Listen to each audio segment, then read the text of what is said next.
इस्लाम का झंडा कहां है? मैं मुल्ला से पूछना चाहता हूं, मौलवी से पूछना चाहता हूं, मुफ्ती से पूछना चाहता हूं, मुफ्ती आजम से पूछना चाहता हूं, नहीं, इमाम काबा से पूछना चाहता हूं।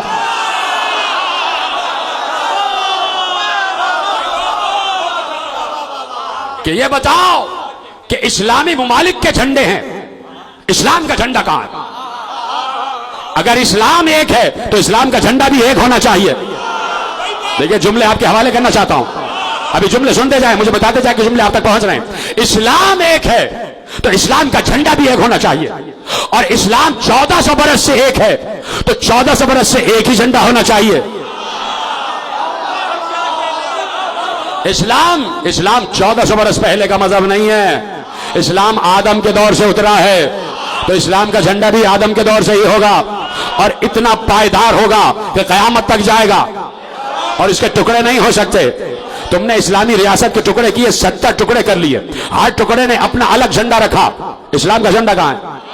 सवाल वहीं कायम है कि इस्लाम का झंडा कहां है? इस्लाम का झंडा लेके आओ, इस्लाम का झंडा लाओ। झंडा उर्दू में कह रहा हूं तो समझ में नहीं आ रहा। झंडे को अरबी में अलम कहा जाता है, झंडे को अरबी में अलम कहा जाता है। तो इस्लाम का अलम कहां है? इस्लामी मुल्कों के अलम तो दिखाई दे रहे हैं। कहीं पर भी जब Organisation of Islamic Countries OIC का इजलास होता है तो 70 झंडे लगे होते हैं। जिस मकाम पर भी OIC का इजलास होता है उस मकाम पर 70 झंडे लगे होते हैं। उन 70 झंडों में पूछो इस्लाम का झंडा कहां है? बार बार सवाल दोहराऊंगा जब तक आप तक पहुंचेगा नहीं सवाल। हर इस्लामी मुल्क से पूछो कि इस्लाम का झंडा, इस्लाम का आलम कहां है? ये तो इस्लामी ममालिक के झंडे हैं, ये तो पाकिस्तान का झंडा है, ये तो सऊदी अरब का झंडा है, ये तो कोयत का झंडा है, ये तो बहरीन का झंडा है, ये तो यमन का झंडा है, ये तो मिस्र का झंडा है। बताओ इस्लाम का अलम कहां है? इस्लाम का, और इस्लाम एक है तो अलम भी एक होना चाहिए। तो कहां से लाओगे इस्लाम का अलम? इस्लाम का अलम वो होगा कि जिसकी इज्जत रसूल ने भी की है और याराने रसूल ने भी की है। इस्लाम का अलम वो होगा जिसकी इज्जत रसूल ने की और रसूल के यारों ने की, रसूल के हर दोस्त ने जिसकी इज्जत की, वही इस्लाम का अलम होगा।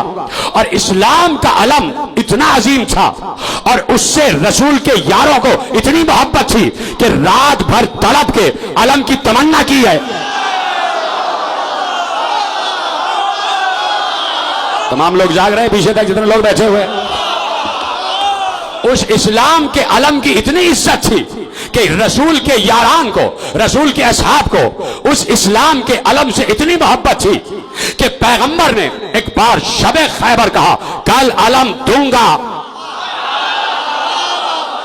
कल अलम दूंगा, मर्द को, कर्रार को, गैर फर्रार को, जो अल्लाह और रसूल से मोहब्बत करता होगा और जिससे अल्लाह और रसूल मोहब्बत करता होगा।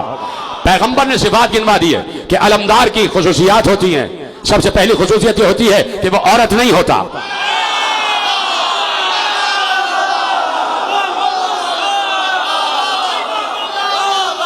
और खुसूसियत ये होती है कि उसके कदम मैदान जंग में जम जाते हैं, इसलिए कि शजरे तैयबा का है, शजरे खबीसा का नहीं है। आयतें पढ़ चुका हूं, इसलिए कि शजरे तैयबा का है, और शजरे तैयबा की जड़ें जमीन में मजबूत रहती है। शजरे खबीसा उखड़ जाता है, उसको करार नहीं होता, वो फर्रार होता है, वो करार नहीं होता। का फिर ये कि सिर्फ यही नहीं कि वो अल्लाह और रसूल से मोहब्बत करे, अल्लाह और रसूल भी उससे मोहब्बत करे। पैगंबर ने सिफात गिनवा दी कि दूंगा रजुल को, कर्रार को, गैर फर्रार को, जिससे अल्लाह रसूल मोहब्बत करे, जो अल्लाह रसूल से मोहब्बत करे। ये 5 सिफात पैगंबर ने गिनवा दी। अलमदार की 5 सिफात होती हैं, 5 सिफात पैगंबर ने गिनवा दी। मैं अपनी किताब से नहीं पढ़ रहा, जाओ आलम इस्लाम की हद तारीख उठा के पढ़ो।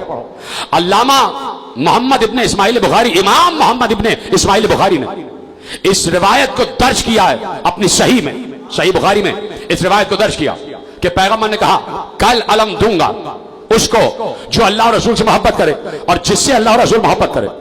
अब तारीख लिखती है कि जैसे ही रसूल ने यह कहा कि कल अलम दूंगा उसको जो अल्लाह रसूल से मोहब्बत करे, रात भर असहाब किराम, रसूल के यार, रसूल के दोस्त, रसूल से मोहब्बत करने वाले, शम्मे रिसालत के परवाने आशिकाने रसूल रात भर जागते रहे, किसकी तमन्ना में? अलम की तमन्ना में।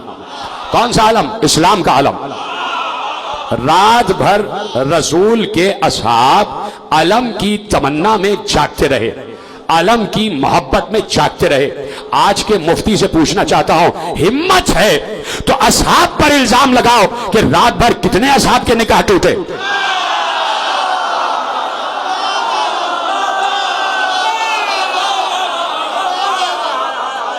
फतवा देने वाले से पूछो कि रात भर असहाब ने अलम की तमन्ना की है और सुबह को पैगंबर ने अली को अलम दे दिया, असहाब के सामने दिया, असहाब के सामने दिया। तो जुमला ले जाएं जिसके लिए जहमत दे रहा हूं। जुमला यह है कि इस्लाम का अलम अली के पास रहा, अली खैबर तक अलमदार। तो अब अली से पूछना कि आपने अलम किसको दिया,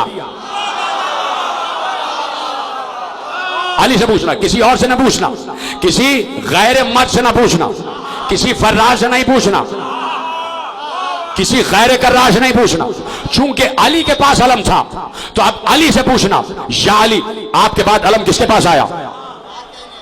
अलम तो है ना मौजूद, या अली आपके बाद अलम किसके पास आया? अली ने शबे 21 रमजान को अलम अब्बास को दिया। अब्बास के बाद अलम अब्बास ही का है, कयामत तक अलम अब्बास के पास है। तो इस्लाम का अलम वही है जो अब्बास का अलम है, और इसी अब्बास के अलम की तमन्ना रात भर असहाबे रसूल ने की। तो अलम से असहाब मोहब्बत करते थे, तो जो अलम का मुखालिफ है वो मोहब्बत रसूल का मुखालिफ है, उस पर गुस्ताखे सहाबा का ऑर्डिनेंस लगना चाहिए।